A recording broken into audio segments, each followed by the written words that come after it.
Exercise number 11 of 700 book. This exercise recorded by Muhammad Faisal Nazeer, stenographer. 2 seconds. From the lives of great men, we learn many things, much that is of value to us in our own lives, full stop. Not the least important thing, perhaps, which the life of almost any great man teaches us is that we have time to do those things which we most want to do, full stop.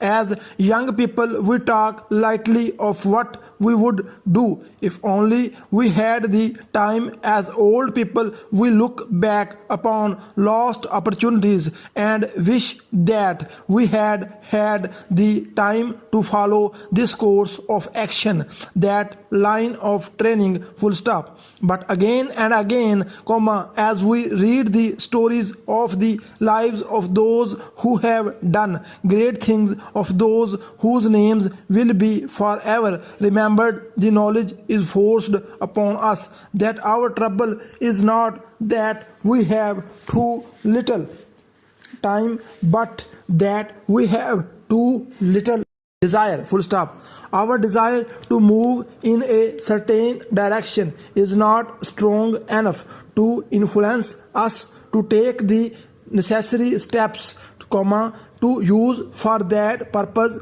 the hours which are being spent in other and possibly less profitable ways, full stop. If the desire to act and the will to work are there, then we shall find both the time and the opportunity, full stop, para. These thoughts come to the mind upon reading a recently published book in which the writer tells in outline the story of the lives of 15 great men, full stop, from the many remarkable men who have lived during the past 500 years.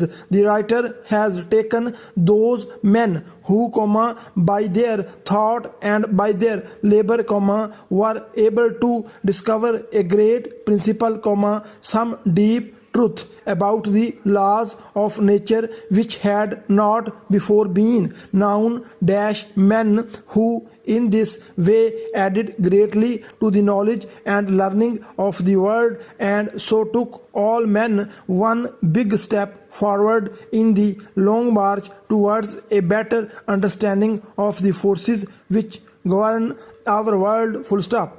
It is not possible to read this book or indeed any book of this nature without feeling an increased respect for the power of man's mind, an increased respect for his learning, for his continued attempts to find the truth even when faced with great difficulties, full stop, para. This exercise recorded by Muhammad Faisal Nazeer, stenographer.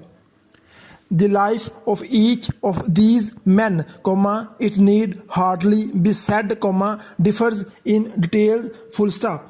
Some of them showed themselves even as children to have reasoning powers beyond what we regard as usual. Others were just simple children, showing no special powers of any kind during their early years, full stop.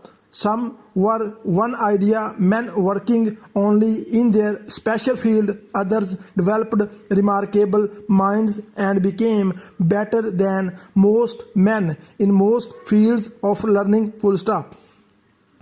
But common to them all was the power to work for very long hours spent in deep thought, in careful planning, in the perfecting of ideas and the putting of results together piece by piece to make the whole a whole which was to surprise the world, full stop. Most of them lived to an old age, few dying before reaching 70 years of age, and several living to be over 80, full stop. Naturally, the thought must come, was there any connection between these two facts? Question mark. did these men work beyond the powers of common people because they were strong in body beyond the common person? Question mark. Or did they owe their long lives to the fact that they lived principally for their ideas, paying little attention to the many pleasures which interest the masses, crying little for food and drink or for the company of other men and women? Question mark. Para. It is difficult to attempt an answer full stop. We cannot be certain full stop. But long as was the life of the man himself, it was short when measured by the life of his work, full stop. That work has influenced the thoughts and the labors of many men for many years, full stop. It will continue to influence man's thought and man's action as long as man is a thinking being, using the knowledge of the past of increase in the present his control over natural forces, full stop. This exercise recorded by Faisal Nazeer, stenographer.